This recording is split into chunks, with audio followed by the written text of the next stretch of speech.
ज्येष्ठ समाजसेवक आणि माहिती अधिकार कायद्याचे प्रणेते अण्णा हजारे यांचा वाढदिवस येत्या 15 जून रोजी लातूरात विविध उपक्रम राबवून साजरा करण्यात येणार आहे. अण्णा हजारे यांचा 90वा वाढदिवस असून या निमित्ताने राष्ट्रीय लोक आंदोलन न्यास लातूर जिल्हा शाखेच्या वतीने गरजू रुग्णांना फळवाटप, गरीब होतकरू विद्यार्थ्यांना शैक्षणिक साहित्य, गणवेश वाटप आणि वृक्षारोपण व रक्तदान शिबिर घेऊन अण्णा हजारे यांचा वाढदिवस साजरा करण्यात येणार असल्याची माहिती जिल्हाध्यक्ष तात्यासाहेब नंदवे यांनी दिली असून या सामाजिक उपक्रमाने साजरा होणाऱ्या अण्णा हजारेंच्या 90व्या वाढदिवसाच्या निमित्ताने आयोजित कार्यक्रमात सहभागी होण्याचं आवाहन देखील यावेळी करण्यात आलंय.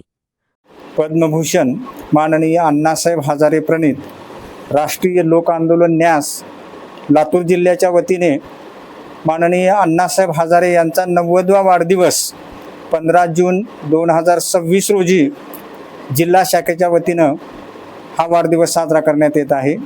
अण्णांच्या वाढदिवसानिमित्त आम्ही लातूर जिल्हा म्हणजे लातूर शहरामध्ये रक्तदान शिबिर घेणार आहोत.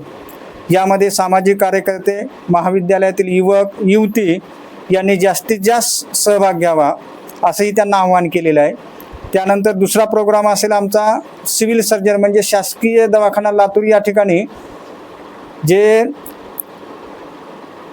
रुग्ण आहेत या रुग्णांना फळ वाटप करण्यात येणार आहे. तिसरा जे आहे त्या दिवशी वृक्षारोपण जे शासकीय कार्यालय आहेत त्या शासकीय कार्यालयामध्ये आम्ही अण्णाच्या वाढदिवसानिमित्त वृक्षारोपण करणार आहोत. आणि नंबर 4 आहे जे समाजामधील होतकरू गरजूवंत व गरीब विद्यार्थ्यांना गणवेश, शालेय साहित्य, पेन, वह्या याचा आम्ही वाटप करणार आहोत. अशा प्रकारे विविध उपक्रमाद्वारे माननीय अण्णाचा 90वा वाढदिवस लातूर जिल्ह्यामध्ये या ठिकाणी साजरा करण्यात येत आहे. तर मी असं जिल्हाध्यक्ष आहे नात्याने असं आवाहन करतो सर्व लातूर जिल्ह्यामधील की या रक्तदान शिबिरामध्ये जास्तीत जास्त युवक आणि युवतींनी सहभाग घ्यावा एक त्यांना विनंती करत आहे.